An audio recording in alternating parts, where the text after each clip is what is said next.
Y ya estamos con Sebastián Weinreich, actor, conductor, comediante, productor, de todo un poco. Está haciendo vuelta y media por Urbana Play. Ya vas por 2 temporadas de Casi Feliz, ¿no? En Temporada Netflix. 2 Casi Feliz, sí. Exacto. Sebastián, bueno, muchísimas gracias por venir favor. a charlar con nosotros hoy a la noche. Vos eras una criatura, digo, cuando llegó la democracia, en el 10 de diciembre del 83, pero supongo que a lo mejor algún recuerdo o alguna impresión, ¿no? Sí. Digo, algo en la familia, había alguna emoción en particular. Tenía 9 años, tampoco era un bebé, era un niño, 9 años, y era, digamos, en mi casa repercutía la llegada de la democracia, se vivía con alegría. Y siempre mi vieja recuerda una pregunta que le hice, muy rara, que grafica con cierta tristeza al país. Estábamos viendo el discurso de Alfonsín y yo le pregunté a mi vieja por qué no estaba vestido de presidente Alfonsín. Pensando que el presidente tenía que estar vestido de militar. Claro, el uniforme del presidente era militar. Era lo que yo había visto hasta ese momento. Yo había nacido en el 74. Bueno, sí. Bueno, ese es un recuerdo que recuerda más los demás que yo, en realidad. Y después me acuerdo de la fiebre. Me gustaba mucho el tema político en ese momento. Me gustaba saber, estudiaba de los partidos políticos, hacía cuentas quién ganaría por la gente que llevaba a los actos. Mirá vos, inventé un partido político en ese momento cuando era chico. ¿Cómo se llamaba? Estopuso se llamaba. ¿Cómo? Estopuso. Nunca supe por qué. Y nepotismo total porque eran familiares y amigos todos los que me acompañaban. Bueno, no cambió tanto. Sí. Y bueno, no sé, me gustaba lo que se vivía en la calle, me gustaban los actos, me gustaba la figura de Alfonsín, su manera su carisma para hablar, me gustaba la llegada de la democracia. Te tocó también ser adolescente en una época en la cual empezó a ponerse de moda el tema de la comunicación social, ¿no? El hecho de que se crease incluso la carrera en la Universidad de Buenos Aires, que no existía. Digamos, el tema de los medios de repente era un lugar piola en el que estar. Sí. Pero para vos, ¿qué fue primero? Digo, esto es como el huevo y la gallina. Digo, ¿fue la comunicación o el humor, o las dos cosas en paralelo? Las dos cosas, digamos, como humor, ¿viste dónde vas a estudiar? No, bueno, viviendo en un lugar como este. Sí, te da humor, pero siempre me gustó la radio y a los 16 años ya trabajaba en radios de barrio y ahí supe que era el lugar. Y viste que siempre te hacen la pregunta ¿qué preferís? Radio, tele, escribir. Y es una pregunta que no me interesa contestar, pero la tengo que contestar. Entonces, lo que resolví es que en la radio podés hacer de todo. En la radio podés actuar, podés hacer de periodista, cosa que yo no me siento, pero hago ejercicios periodísticos como una entrevista. Para la radio puedo escribir, puedo conducir, puedo hacer un show. Tiene algo de teatro, es teatral también, entonces más ahora que se ve encima. La radio envuelve todos los géneros. Entonces me parece que utilicé la comunicación o el periodismo como para llegar a todo esto, pero lo abandoné rápido. Y fue un momento en algún sentido también como de democratización de la comunicación, porque obviamente empezaron a haber muchos medios nuevos, y se estudiaba, por eso en carreras públicas, y en institutos privados. ¿Le encontrás algún punto de contacto con este momento en el cual el surgimiento por eso estas radios que no son radios, que son mezcla de televisión también, o redes sociales, Instagram, TikTok, Twitch? Hay algo interesante. Yo trabajaba en radios truchas, se les llamaba radios truchas, radios de barrio que tenían poco alcance, pero cuando llamaban 30 oyentes en una tarde era una fiesta. O cuando la radio hacía una fiesta e iba todo el barrio o toda la comunidad que escuchaba, también era una alegría total. Me parece que creo que ya no hay radios truchas porque ahora hay otros canales de comunicación, redes sociales, etcétera, plataformas que tienen mucha más llegada y más alcance, y puede ser que haya un punto en común ahí, pero la tecnología colaboró para que todo esto sea más masivo y para que no se necesiten tantas herramientas. Antes, a pesar de ser una radio trucha, vos necesitabas una consola, un micrófono por lo menos, tener discos o cassettes para pasar música. Claro, era infinitamente más caro. Claro, en términos y una antena, y un equipo para transmitir, un montón. Era caro tener una radio trucha, sobre todo porque no había ingresos después. Y hoy me parece que un adolescente tiene la facilidad para hacer desde su cuenta de Instagram o de TikTok algo importante, y está buenísimo que eso suceda, y le da la oportunidad a un montón de chicos y chicas con talento que puedan transmitirlo. Y me parece que, no sé, hay una lluvia de contenido y que está buenísimo, y que el tiempo y el público y el mismo comediante va haciendo una especie de embudo y va diciendo quién queda y quién no queda. Nos conocimos hace demasiados años, mientras yo le hacía una entrevista a Fernando Peña, un reportaje a Fernando Peña para la Rolling Stone, con quien vos ya estabas trabajando entonces, y tenía ganas de tenerme en Fernando un minutito, porque me parece que es un personaje muy representativo de la democracia, ¿no? Digo, un comediante como Fernando hubiese sido impensable en el 78. Por supuesto. Lo veo más anárquico que democrático, a él como persona, pero es verdad lo que decís. Impensado que Peña pueda desarrollar lo que hacía. Un montón de gente, ¿no? Pero Peña el menos.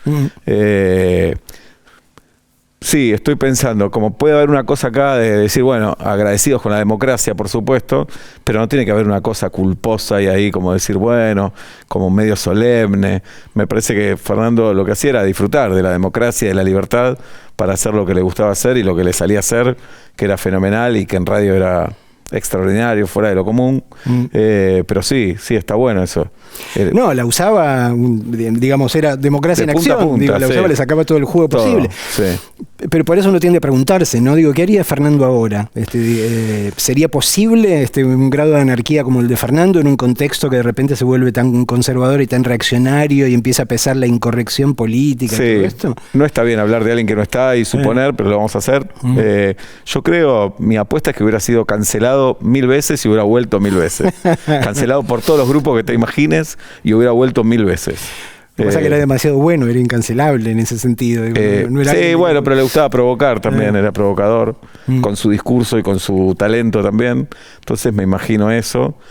Y yo creo que él le escapaba a algunas cuestiones colectivas. Cuando veía que todo iba para un lado, a él le gustaba ir para otro. Entonces, igual son supuestos, nadie sabe qué hubiera pasado.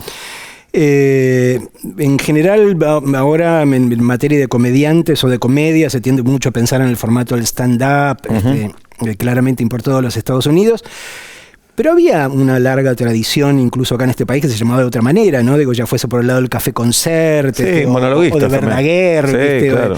¿Qué fuiste tomando o con qué te identificaste? ¿Qué fue lo que te formó en materia de humor? Sí, lo que son los monólogos, al principio más los de afuera, y con el tiempo empecé a valorar a los de acá. Norman Ehrlich, Verdaguer, Tato, Pinti,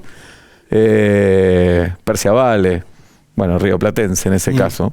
Los empecé a valorar más, a veces no tanto fijándome en los textos, sino en la actitud y en cómo decir sus textos y cómo decir los remates y cómo dirigirse hacia el público. Me parece es muy valioso. Por ejemplo, Verdaguer tenía ese estilo espectacular. Neutro, con mucha tranquilidad, mucha paz, su manera de rematar, su manera de hablar. Hoy lo veo a la distancia y digo, es admirable. Sobre todo porque cuando subís al escenario las primeras veces estás muy ansioso y muy desesperado cuando vas a hacer comedia para que la gente se ría. Y esa desesperación te va a traicionar, porque vas a hacer cualquier cosa y vas a terminar diciendo mal el texto, rápido, apurado. La comedia tiene que ver con, es casi una cuestión musical o matemática, de saber cuándo tirar el remate, de qué manera, qué vacío dejar, qué bache dejar, cuándo ir a atacarlo. Y me parece en eso Verdaguer, por ejemplo, un maestro. Pinti tenía otro estilo, pero era único haciendo eso, Pinti. Pinti era a toda velocidad, pero claro, pero su gran virtud, entre otras, era esa catarata de chistes que decía, su bajada de línea, que hoy tal vez esa bajada de línea sería un poco ingenua, pero en ese momento era valiente y era novedosa. Y después de comediantes de afuera, bueno, hay un montón. Bueno, en los 90 el rey fue Jerry Seinfeld con su comedia y con su monólogo.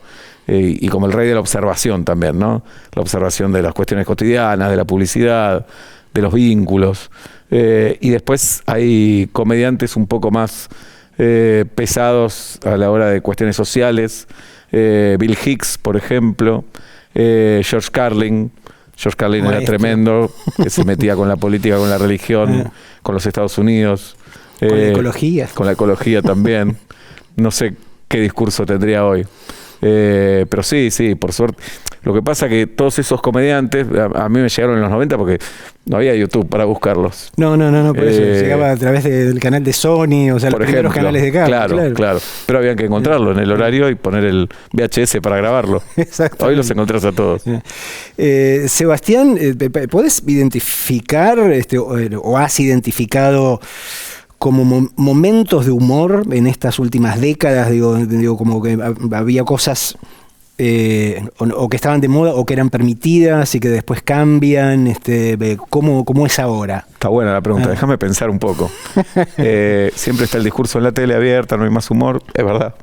Y pienso, recién llegada la democracia, me acuerdo de hiperhumor. Los uruguayos. Claro. Que ellos como que se escapaban de la dictadura uruguaya, si mal no recuerdo, o algo por el estilo, o estaban prohibidos en Uruguay. Tal vez estoy diciendo algo incorrecto, no lo sé. Pero hicieron por eso varios problemas, Telecataplum, después el humor, pues eran unos genios. Me gustaba ese formato de sketch. Pienso en Mesa de Noticias, que era en este canal, con el maestro Juan Carlos Mesa, maestro total. Obviamente Olmedo de Porcel. Pero bueno, yo era muy chico ahí, ya de adolescente, me parece somos la generación de Cha Cha Cha, ¿no? Sí, claro. De Alfredo Casero, Capusotto, Alberti, Mex, mi amigo Mex hoy. Y me estoy olvidando de un montón de actores injustamente. Pero bueno, ahí encontramos algo como algo border en la tele, algo marginal en la tele. Me acuerdo haber visto en teatro a los Messi, Damián Dreisig y Carlos Belloso, sensacional. Y haber visto también a Tortonese, a Batato Barea, a Parrilla. Eso también era un humor, tal vez no era tan popular en ese momento. Y lo popular de los 90 era Tinelli, me parece. Y ahí encontrábamos cosas maravillosas también que a mí me hacían reír. ¿Viste? Esas cosas, Soda Stereo, Los Redondos, para mí están los dos buenísimos. Y ahí yo encontraba, no sé, Listorti me hacía reír, Pablo y Pachu geniales. Y bueno, no sé, un montón de cosas eran súper graciosas en ese momento. Hoy me parece que cambió, hay un cambio ideológico y cultural y de gustos. Yo prefiero abrazarme más en lo que es comedia a lo que es gustos y cultural que lo ideológico. Me parece que si lo ideológico se mete en la comedia, le da una cuota de solemnidad que no está bueno. Bueno. Pero además también hay otro condimento, ¿no? Digo, vos mencionabas la palabra border. Digo, con el menemismo, digo, como primera avanzada, o sea, de repente nos encontramos viviendo no solo en este país, sino en el mundo entero, en un lugar donde las figuras que se supone que son las candidatas a ser presidentes, a gobernar los países más importantes, no sabes cómo hacerte para reírte de ellos porque son una especie de comediantes involuntarios constantes, ¿no? Difícil, entonces, eso también... Y además participaban de los programas de humor, claro. Participaban de Videomatch, participaban de Caiga Quien Caiga. Y ahí había como una trampa, porque por un lado estaba buenísimo y te hacían reír y decís, mira qué simpático, este hijo de puta. Entonces, bueno, es un peligro. Hubo polémica en Estados Unidos cuando Jimmy Fallon llevó a Donald Trump de invitado a su programa. Claro, fue un paso de comedia divertidísimo, qué sé yo, pero bueno, hay una duda ahí, cada uno lo resolverá y sabrá qué tiene que hacer. O naturaliza cosas, cuales uno después se espanta, ¿no? Obviamente tiene la libertad de invitarlo. Sí, pero bueno, cada uno sabrá qué hacer con eso. Pero bueno, pero sí está claro, digo, que vos tendés a ir más bien, digo, vos lo mencionabas a Seinfeld y a la comedia como de costumbres o de observación. Digo, eso... Sí, los vínculos me gustan también, me gusta trabajar en los vínculos. No. Y me parece que en esto voy a ser más conservador o formal. El laburo del político no es ser comediante. No quiero que... Si lo veo, la verdad que me causa gracia, buenísimo. Pero si lo pensás racionalmente, y tiene que estar en otro lado, no tiene que estar ahí, me parece. Digo, en este momento, digo, con una reacción conservadora, digo, tan evidente en el mundo entero, pero también entre nosotros... ¿Se puede hacer humor de cualquier cosa ahora o hay lugares o zonas en las cuales decís, acá mejor no? Para mí sí, para mí se puede hacer humor con todo. Hay que ver después cada uno como comediante qué elige, de qué reírse y que me cause gracia, porque provocar y hacerse el loco es facilísimo, pero si no me causa gracia no es humor, no es una materia exacta. No sé, en la radio nosotros... hacemos sketch como los viejos radioteatros y solemos trabajar con la actualidad también. Pero bueno, hay temas que a veces decimos, no, con esto prefiero no hacer chistes, pero porque no me causa gracia a mí o porque no tengo humor sobre ese tema. La otra vez hicimos un sketch después de las PASO que yo entré a un lugar a comprar órganos, por ejemplo. Y me parecía, antes que salir enojado, me causaba más gracia hacer eso, y al final era un órgano, un teclado. Eso, qué sé yo. Entonces, pero entraba y Julieta, mi compañera, me decía, bueno, vengo a comprar órganos como para mí, y hacíamos todo un sketch con eso, no sé. Me parece mucho más divertido, por lo menos con mi capacidad, que ponerme a bajar línea y solemne, que seguramente no voy a saber hacerlo. Pero es un momento en el cual hay muy claramente por lo menos dos competencias desleales para con el humorista profesional, si es que se lo puede llamar así. Primero, el hecho de que haya personajes políticos relevantes que son imparodiables porque ya parecen una parodia de sí mismos. Sí. Eso por un lado. Y por el otro lado, el hecho de que las redes permiten la generación de una suerte de humor popular, digamos, el imperio del meme, donde de repente las cosas más divertidas están ahí. Las encontrás. Y con una velocidad tremenda. Exactamente. Con una velocidad tremenda. Que sucedió el hecho y a los 2 minutos está el meme, y ese meme a los 2 minutos ya tiene 5 millones de visualizaciones. Sí, sí, es verdad. Hace como pero pone la vara alta, está bueno también, ¿no? Pone la exigencia, hay que pensar un poquito más. Yo, en ese sentido, trato de darme cuenta que estoy en radio. Radio que se ve todo, pero yo no me voy a dedicar a los memes. Si recibo un meme en mi celular, lo voy a retuitear, todo bien. Pero para hacer un sketch de radio trato de apartarme de todo eso y hacer el viejo radioteatro. Lo pienso desde ahí, si no te vuelves loco. Yo sé que esto a lo mejor no da para reírse, pero ¿cómo estás viviendo, cómo estás enfrentando este momento en particular de la Argentina?